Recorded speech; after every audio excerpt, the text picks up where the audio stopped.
Hello, this is Greg from Rockbridge Farmstead. We had a lot of questions about our quick and easy sheep slash goat shelter that we built here.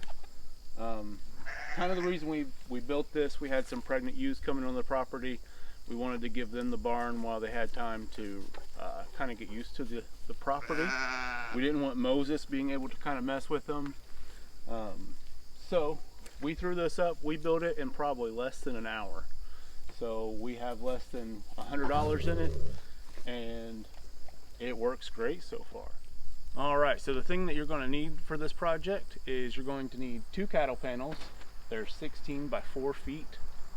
You can get those at any farm store, Tractor Supply, Rural King. You will need 2 by 6 by 8 pressure treated lumber, 4 boards. It's very important that it's pressure treated because this will be ground contacting. You don't want it to rot out. Miscellaneous screws. I used what I had laying around because that's what we do. And then 2 tarps. Tarps can be picked up pretty cheap at Harbor Freight. These are 8 foot by 11. And some zip ties. Our sheep and goats aren't really that worried about the climate as far as snow or cold. They're pretty cold hardy. But it was going to be raining and cold, so we wanted to give them a place to kind of get out of the coldness.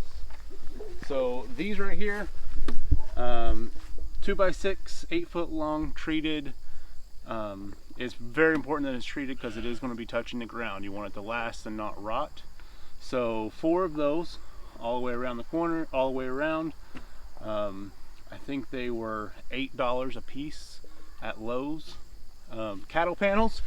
We have 2 cattle panels, and they are basically just bowed up, and they overlap by one little square. And then a tarp that kind of goes around it.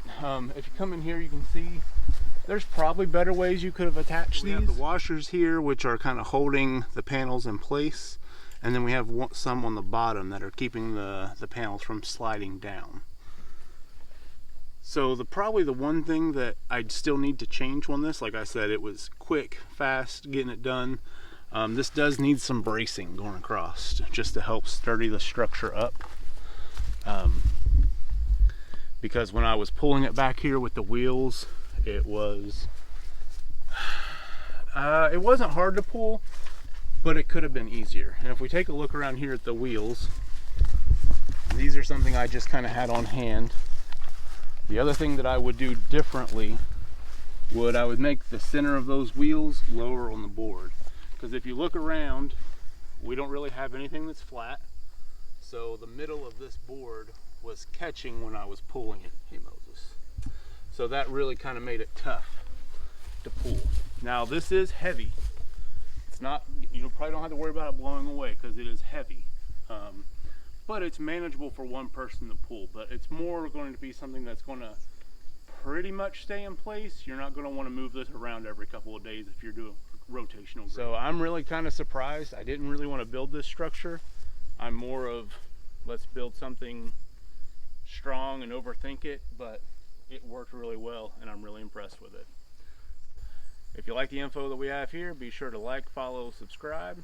Also, don't forget, we have a podcast, Rockbridge Farmstead Podcast. You can find that on any of your podcast players, where we talk to homesteaders, farmers, hear their story, and tell a little bit of our own.